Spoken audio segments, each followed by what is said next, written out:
Let's move on now to the difficult realities on Bengaluru roads, and traffic, remember, is a nightmare for citizens, and the focus on potholes got a full political twist with the BJP hitting the streets and staging protests.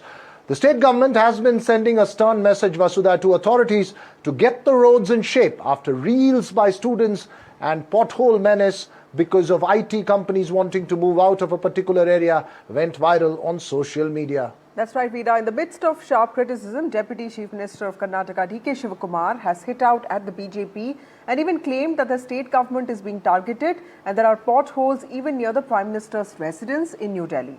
Now, the traffic in Bengaluru is notorious and we all know the poor road conditions, and all of this makes it only worse.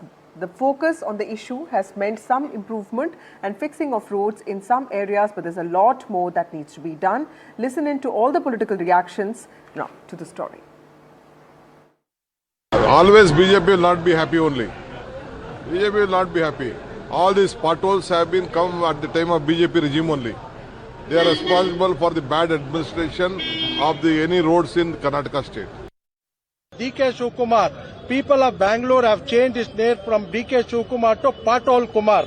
Mr. Pothole Kumar should think of releasing money to Bangalore and for the development.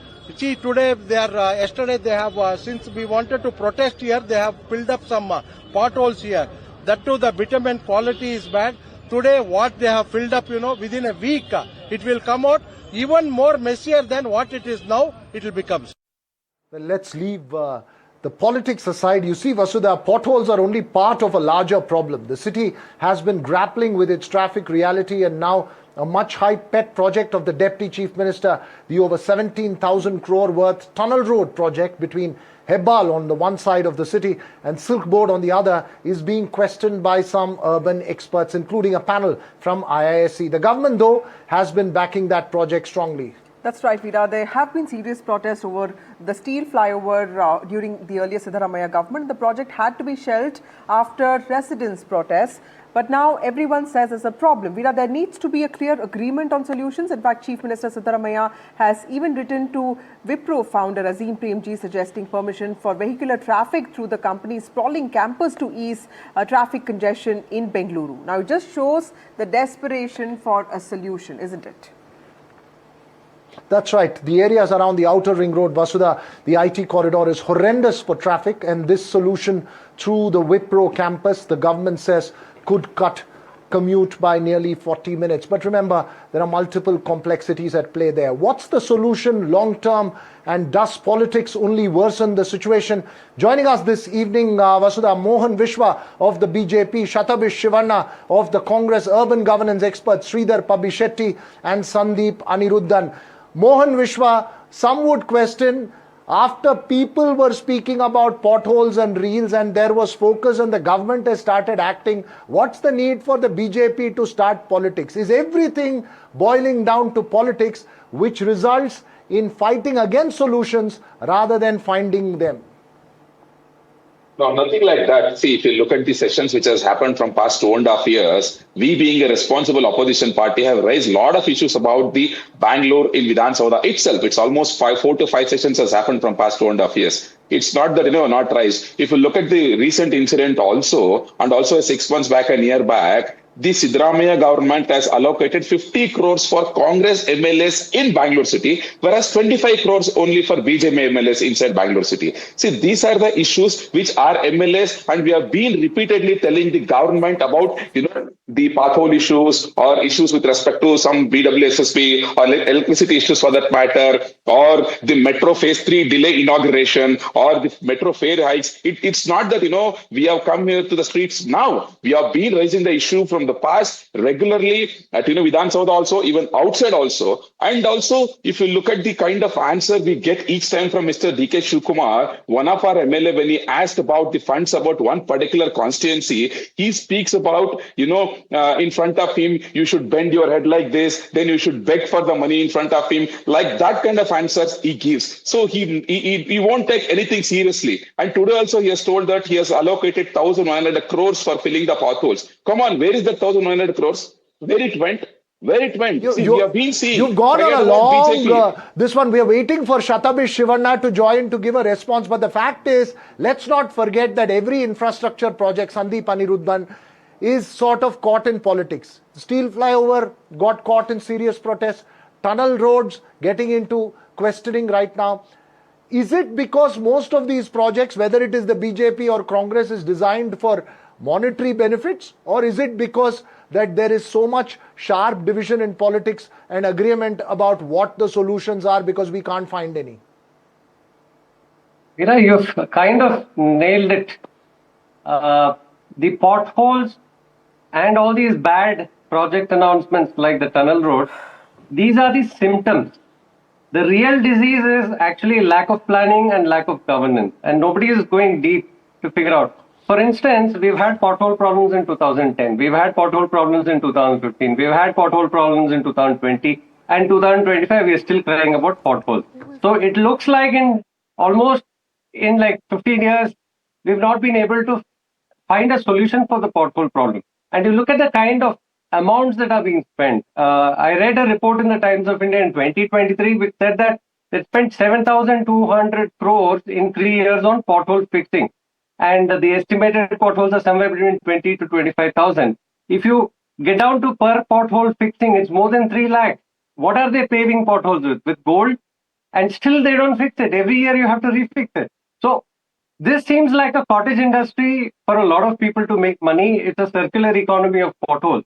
But why is this problem? See, first is you have an engineering problem, a technical issue, an execution problem. And the second is a governance issue. And these are because the state government is continuously being in violation of the constitution. We don't have a metropolitan planning committee, which is the planning authority for the city. Since we don't have that, we don't have a capacity in terms of urban planners and transport planners. And we do not have master plans. Singapore and London have master plans for 25 years, 50 years. We have master plans for 0 years. Hence what happens, the entire city is going through unplanned development. We are becoming a concrete sprawl. In fact, now we let me get in Mr. Shivanna here, Shatabish Shivanna. We are a slum. Yeah, Mr. Shivanna, the Congress came to power in Karnataka with a huge promise of fixing everything. 135 was a big number that people of Karnataka gave you. Have you really sort of let down the people of Bengaluru by not really coming up with, problem-solving solutions? I would say this is not about one minister, one government, or one monsoon. It is a deeper systemic issue. I know what the Bangaloreans are going through, and I am one of them. I hit the same potholes. I sit in the same traffic. That's why we have launched a Congress Cares initiative, because this is not about politics. It is about people. I invite the viewers on your show to visit the INC Karnataka social media handle, where you will see Google time-stamped progress of every repair along with the location. Today, Bangalore has the best or better reaction mechanism than ever before. Just look at the numbers. Just in 2024-2025, 1.78 lakh square meters of pothole repairs were carried out. That's a 63% increase over the previous year. On top of that, the government has sanctioned a large-scale funding under a 2-year sanction plan. We have 390 kilometers of main roads and sub-main roads that have been refurbished. First round of white topping completed on 97 prominent roads, 1.3 kilometer stretch of pothole fixed just on the outer ring road, 299 potholes that were repaired over the last weekend. Apart from that, every ward in Bengaluru has been given 15 lakh rupees specifically for pothole repairs, and an additional 25 crores has been released for emergency fixes. So no one can say that there are no funds. And at the same time, we are investing in permanent solution. The white topping program alone, and then we have included the cold mix asphalting. Shatabish, the problem is, and I'll put this to both Mohan as well as you, the problem, and I think most urban experts agree, is corruption. Ultimately, every big infrastructure project that's taken up is seen from the view of money and not from the view of solving problems, whether it is the BJP or the Congress. Mohan Vishwa, the same problem has existed under the BJP as well. See, let me tell you, when this government came 2.5 years ago, first of all, they did not have the money. Let my friend name any one project which this government has laid foundation stone from 2.5 years in Bangalore.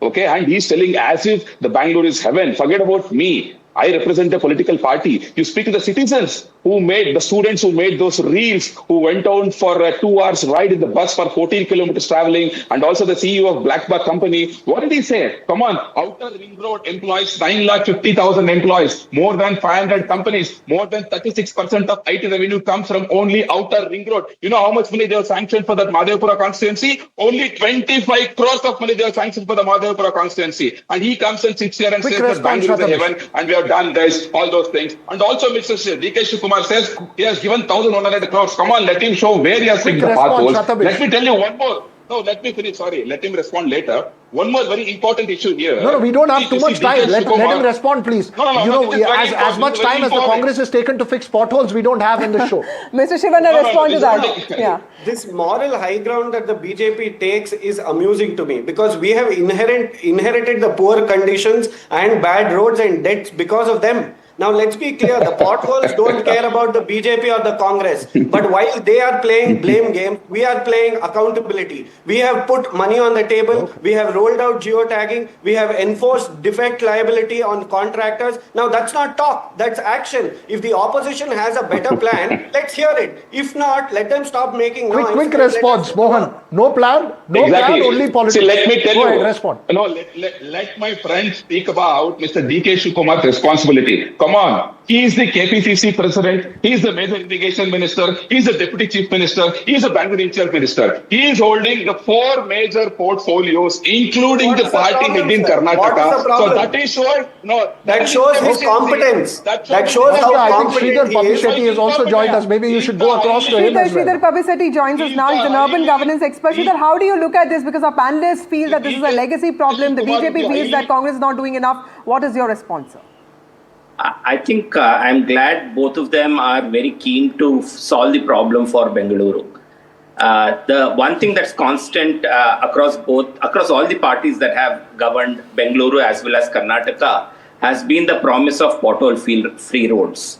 And I am hopeful, I'm eternally hopeful that at least any government of the day will fix it. And now I think it is to be seen if Congress will make this happen. By end of November.